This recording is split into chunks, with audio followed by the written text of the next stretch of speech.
Hello and welcome to Renewed by Faith, where we are taking a chapter by chapter deep dive into the book of Job.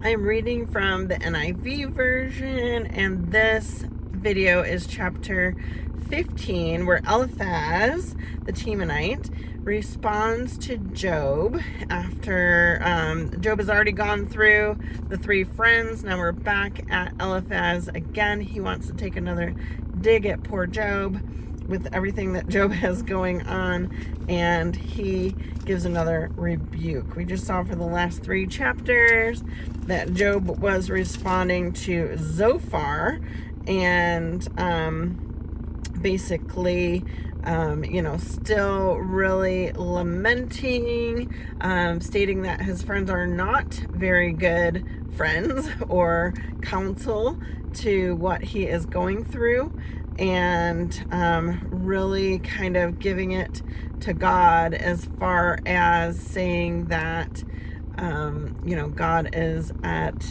responsible for everything that he's going through, and that he really wants to state his case to God.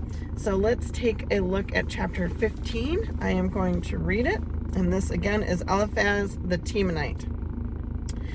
Would a wise person answer with empty notions, or fill their belly with the hot east wind? Would they argue with useless words, with speeches that have no value? But you even undermine piety and hinder devotion to God. Your sin prompts your mouth. You adopt the tongue of the crafty. Your own mouth condemns you, not mine. Your own lips testify against you. Are you the first man ever born? Were you brought forth before the hills? Do you listen in on God's counsel? Do you have a monopoly on wisdom? What do you know that we don't know? What insights do you have that we do not have? The gray-haired and the aged are on our side, men even older than your father. Are God's consolations not enough for you, words spoken gently to you? Why has your heart carried you away, and why do your eyes flash, so that you vent your rage against God and pour out such words from your mouth? What are mortals that they could be pure, or those born of a woman that they could be righteous? If God places no trust in his holy ones, even if the heavens are not pure in his eyes, how much less mortals who are vile and corrupt, who drink up evil like water? Listen to me and I will explain to you. Let me tell you what I have seen.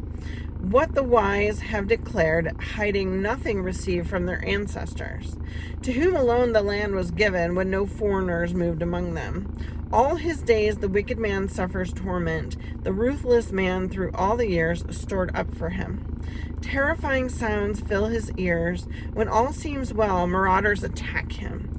He despairs of escaping the realm of darkness. He is marked for the sword. He wanders about for food like a vulture. He knows the day of darkness is at hand. Distress and anguish fill him with terror. Troubles overwhelm him like a king poised to attack. Because he shakes his fist at God and vaunts himself against the Almighty, defiantly charging against him with a thick, strong shield. Though his face is covered with fat and his waist bulges with flesh, he will inhabit ruined towns and houses where no one lives, houses crumbling to rubble. He will no longer be rich, and his wealth will not endure, nor will his possessions spread over the land. He will not escape the darkness. A flame will wither his shoots, and the breath of God's mouth will carry him away. Let him not deceive by himself by trusting what is worthless, for he will get nothing in return. Before his time he will wither, and his branches will not flourish. He will be like a vine stripped of its unripe grapes, like an olive tree shedding its blossoms. For the company of the godless will be barren, and the fire will consume the tents of those who love bribes. They conceive trouble and give birth to evil. Their womb fashions deceit.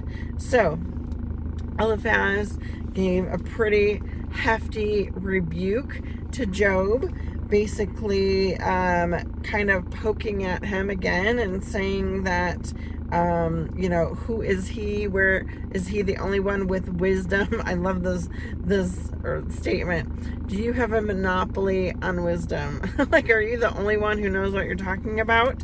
And you're like so smart. Do you listen in on God's counsel when he's providing counsel to his holy ones or his angels? And what are mortals that they could be pure, and those born of a woman that they could be righteous? We are fallen humans. We know that from the book of Genesis, and we are all sinners, right? So who are we to think that we are above reproach, right? And it says, even if the heavens are not pure in his eyes, how much less mortals who are vile and corrupt, who will drink up evil like water. Sorry about the dinging. My car wants to shut off and I need air conditioning. It's hot. And then it says, all the days the wicked man suffers torment. Like, we're humans. We are, Jesus promised there will be trials and tribulations in this life. We are going to go through suffering just like he went through suffering for us. And it says, because he shakes his fist at God, he's saying, Job, you're the one here really putting the blame on God and shaking your, like, God, where are you? What are you doing to me? And defiantly charging against him with a thick and strong shield. Like, just basically saying, like, you need to give it up, friend. You need to chill. You need to be humble. You need to be quiet. You need to rest in the Lord in this time of suffering, of what you're going through, and not think that you are full of wisdom and that you know everything and that you know what God's plan is and what he's doing and all the things, right? I mean, again, I relate to Job. I totally do. But in those moments, who are we to question God? Who are we to be like, I don't deserve this? Who are we to think that we are so good, that we are so mighty, that we are so full of wisdom that we should question what God's plan is, right? We've seen in the Bible many times that it is in the suffering, it is in the trials and tribulations that we receive refinement in who we are in the Lord, which makes us stronger in our faith in him. So, that is what I think Eliphaz, his point is to Job, is, so he's saying, let him not deceive himself by trusting what is worthless, for he will get nothing in return. Like, we need to not trust in our own wisdom, but give it to God, right? And that it is God who will redeem us if that is his will, right? So in the next couple chapters, again, we hear from Job.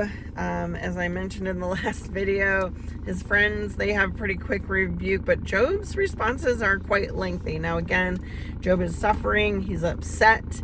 But is this argument with his friends getting him anywhere? Is it? Let's think about that. Is it really helping his situation, or is it just making him more miserable? And that's what we'll see in the upcoming chapters, is all of this arguing is just helping him to wallow in his misery. It's not doing anything to help him to feel better or anything at all. And the friends would be quiet if Job didn't constantly, fight back. They're genuinely, I think, have a heart for trying to help him to stop what he's doing, right? To stop poking God, the bear, to just give it to him, right? Give it to him as far as, Lord, take this from me. Lord, I repent from whatever I might have done. I fall humbly in worship at your feet. That's what the friends are really wanting him to do, but he's not doing that. So stay tuned for the next couple of videos. I thank you so much for joining me. I'm enjoying deep diving into the book of Job with you.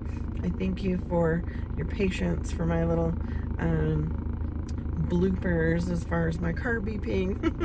And I pray blessings over you in your day, and I'll see you in the next video. Thank you. Goodbye.